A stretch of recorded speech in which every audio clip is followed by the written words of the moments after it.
Greetings, it is time to talk about the lies and propaganda that are replicated by the aggressor state. The original source of the nonsense which is heard all over the world this time is the head of the terrorist state Putin, who once again justifies the war he is waging against Ukraine with nonsense. The war in Ukraine was started by Kiev in 2014. Women, children and the elderly have been killed for 8 years, said Putin during the economic forum. Whereas, of course, it was Russia that started the aggression against Ukraine, first by annexing Crimea and then by starting the war in Donbass. But for Russian propaganda, the historical truth does not matter, because they only need to broadcast their vision on all platforms, hoping that the world will forget where it all started. Putin is once again saying that Russia was led around by the nose on peaceful agreement in Ukraine, and now Russia has to respond. Firstly, the peaceful agreement in Ukraine that Putin talks about is a consequence of his aggression in 2014. And secondly, no one forced Putin to respond, and it was he who committed an act of aggression in February 2014 and then in February 2022 by launching full-scale war in Ukraine. Another source of lies this week is Alexander Bortnikov, the director of the intelligence service of the Russian FSB, who has made a number of false statements, including that Western intelligence agencies are recruiting international terrorists and mercenaries for the Ukrainian military. This is a lie. The only one who recruits terrorists to carry out attacks is the Russian state. And then, by the way, some of these terrorists commit murders and other acts of terrorism on the territory of Russia itself.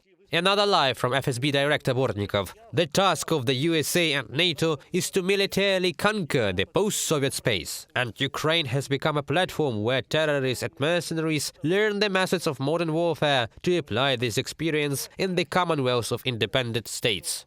Well, it looks like the CIS will turn into a club where only Putin and his few minions will remain. After all, other states that showed loyalty to Russia are now oriented more and more towards the West. Armenia is an example. Another propaganda nonsense comes from Russian propagandist Serhii Leshchenko on the pages of the Russian state agency Russia Today. He claims that Russia's intention to conquer Kiev has got none anywhere, and that they will continue on this path, once again confirming that Putin's ultimate goal is not the occupation of only the Donetsk region or those territories that they included in their constitution in an unlawful way, but the way to Kiev and the western borders of Ukraine. So, what Leshchenko claims? Russia is going to Ukraine for what belongs to Russia. Without going after our property today, we could not claim Kyiv and indeed the whole of Ukraine, which I hope we do claim. Chernihiv, Sumy, Bila Tserkva, Zhytomyr and Poltava, which Lenin didn't give to anyone. For us it is as much ours as Sovyansk and Mariupol. In other words, the Russian state propagandist says that the intention to occupy territories that are far from the eastern borders of our country is not going anywhere. And another propagandist who is presented as military expert, Daniil Bessonov, also in his publications directly calls on the residents of Western Ukraine to separate from the rest of Ukraine and try to join the European Union and NATO on their own.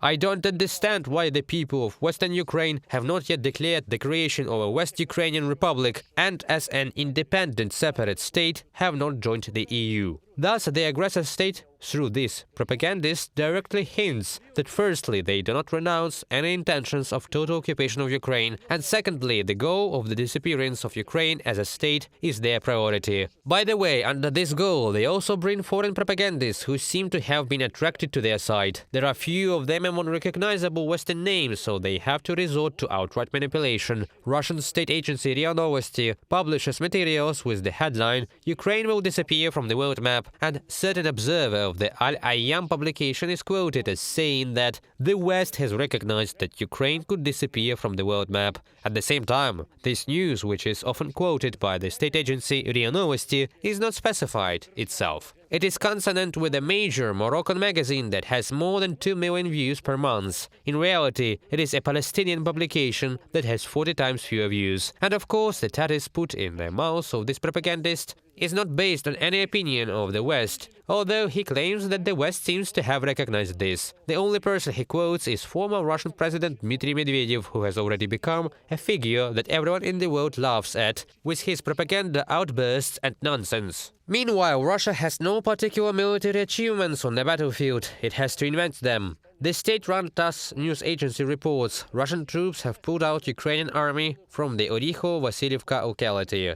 This was reported by the head of the We Are Together with Russia movement, Vladimir Rogov. According to him, the liberation of the settlement significantly improves the tactical position of the Russian forces on this part of the front. It sounds convincing, but it is a lie from the first to the last word. This area remains under the control of the legitimate Ukrainian authorities. It is part of the sector of responsibility of the 6th Mariupol Brigade. I have been in contact with the team of this brigade, and I have personally verified that the statement about the loss of this area is nonsense. In order to justify the war crimes against civilians, Russian officials are also lying.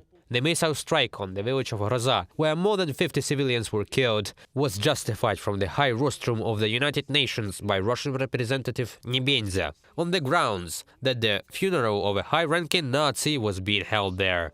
In fact, in the village of Roza there was a memorial service for a local resident who had been killed by the Russians, and 60 civilians were in a cafe. Lying is as natural for Russia as breathing. And to conclude the briefing on another fake throw-in published by Russian state propaganda, it seems that Ukraine has issued postage stamps, as they themselves claim, in honor of the SS division Hauchina, and are publishing images of postage stamps of officers of the Hauchina division. Such postage stamps have never been issued in Ukraine. This is just a fake. That is, created in Photoshop and not based on any real facts, as most of the claims of Russian officials are.